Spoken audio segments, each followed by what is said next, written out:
On reçoit tout de suite ici un nouvel invité pour parler des fraudes qu'on avait déjà reçu, un grand spécialiste des fraudes américaines, David Lane, bonjour. Oui, On- bonjour. Merci d'être avec nous. Je rappelle que vous d'abord vous préparez un nouveau livre sur l'histoire des fraudes électorales aux États-Unis, qui va sortir bientôt, les fraudes électorales aux États-Unis depuis le 19e siècle. Nous vous avions déjà reçu lundi pour analyser les risques de fraude, les anciennes fraudes, les risques de fraude, enfin, on va dire les failles électorales classiques des États-Unis. Maintenant, on y est, on est vraiment au cœur de la machine. Vous aviez déjà, on va ici vous publier une image d'un compte pro-Trump qui explique que les machines sont en panne, ont été en panne, en tout cas dans le comté de Cambria, et que comme par hasard, c'est l'État, un État qui est très important, la Pennsylvanie, et qui vote particulièrement pour Donald Trump. Donc ça, on peut pas dire que c'est une fraude en soi, le fait que ça marche pas, mais tout de même, il y a quand même des signaux à gauche, à droite, David Lane, sur des questionnements au moins qu'on peut avoir. Oui, heureusement, la victoire de Donald Trump est tellement importante puisqu'il semble qu'il remportera la Pennsylvanie, le Wisconsin, le Michigan, tous les swing states et qu'il va gagner 312 grands électeurs contre 226 pour Kamala Harris. Donc la plus grande victoire d'un président, d'un candidat républicain depuis, semble-t-il, 1988. Puisque George Bush avait été élu d'extrême justesse en 2000 et en 2004 réélu, mais avec une marge assez faible, et qu'en 2016, comme on sait, Trump avait évidemment été élu de très peu. Donc la victoire est trop importante pour qu'il puisse y avoir des risques causés par les failles de sécurité du système électoral américain. C'est ce que disaient Trump et ses alliés pendant la campagne. Il fallait que ce soit too big to rig, c'est-à-dire Ouais. trop grande, que la victoire soit trop importante pour qu'elle ne puisse pas être truquée éventuellement.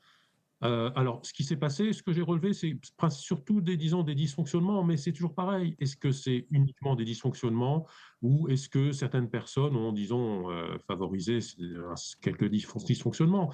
Par exemple, il y a eu des bureaux de vote en Pennsylvanie. Dans l'un d'entre eux, dans le comté d'Allegheny, où se trouve la grande ville de Pittsburgh, la deuxième plus grande ville de l'État de Pennsylvanie après Philadelphie, il y a un juge électoral qui n'est pas arrivé le matin. Alors peut-être qu'il s'était endormi, je ne sais pas. Donc le bureau de vote du district 31, circonscription 3, a donc ouvert en retard. Et dans un autre comté, eh bien, les responsables électoraux n'avaient pas le matériel nécessaire pour commencer.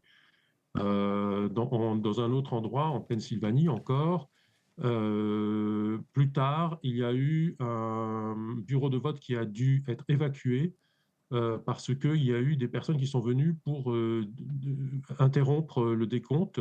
Alors, ils n'ont pas dit quelle était l'étiquette politique des personnes qui sont intervenues. Bon. Ensuite, on peut relever aussi dans le Rhode Island, en Géorgie, dans l'Arizona et dans le Michigan, il y a eu des problèmes dans des bureaux de vote. Alors, c'est toujours pareil. Enfin, non, c'est pas toujours pareil, mais disons, déjà, on ne peut que constater la médiocrité de l'organisation aux États-Unis, dans de nombreux États. Alors, il faut insister sur le fait qu'en Floride, par exemple, comme on l'a vu, en 2 heures, c'était fini. La Ouais. Floride, qui est un État qui est très peuplé, le troisième État, en voyant le plus grand nombre de grands électeurs, qui compte le plus grand nombre de grands électeurs de tous les États-Unis, en 2 heures, tout était compté. Les machines électroniques avaient déjà enregistré de façon cryptée, évidemment, les décomptes des votes par correspondance et des votes par anticipation. Les votes qui ont eu lieu hier, mardi 5, ont été comptabilisés par les machines à voter en 2 heures et c'était terminé. Tout était sécurisé, enfin autant que faire se peut, puisque ce sont quand même des machines à voter électroniques.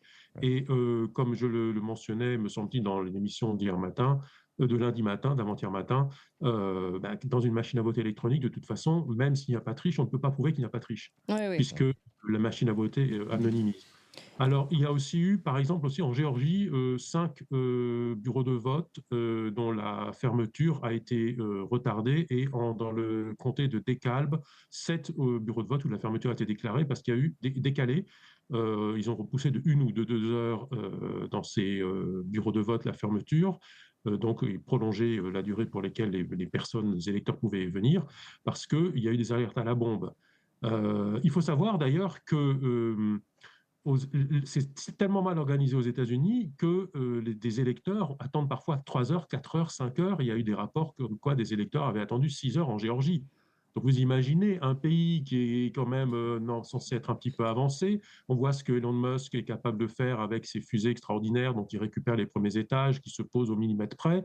Eh bien, voilà, quand il s'agit simplement de faire voter des gens avec même si c'est avec des machines électroniques qui devraient normalement permettre de voter plus vite, ils attendent parfois 3 heures, 4 heures, 5 heures, 6 heures, ce qui est quand même assez lamentable. Oui. Et on a vu d'ailleurs que Donald Trump a mis en ligne une vidéo au courant de la matinée disant, écoutez, vous êtes en train d'attendre, surtout restez dans les lignes, ne partez pas, c'est très important.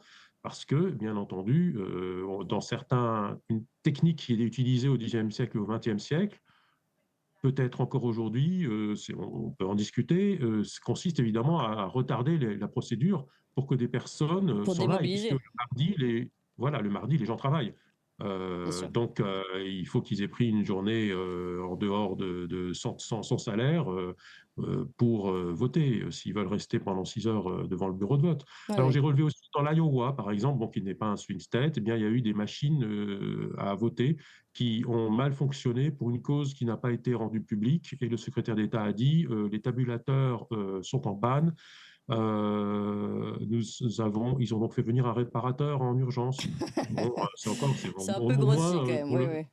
Voilà, c'est de Oui. l'amateurisme. Merci beaucoup, David Len. Si je peux me permettre Oui, juste une je vous en petite prie. Oui. dernière chose, un cas assez important qui aurait pu être très important pour l'élection, c'est dans le Wisconsin, qui est un autre swing state.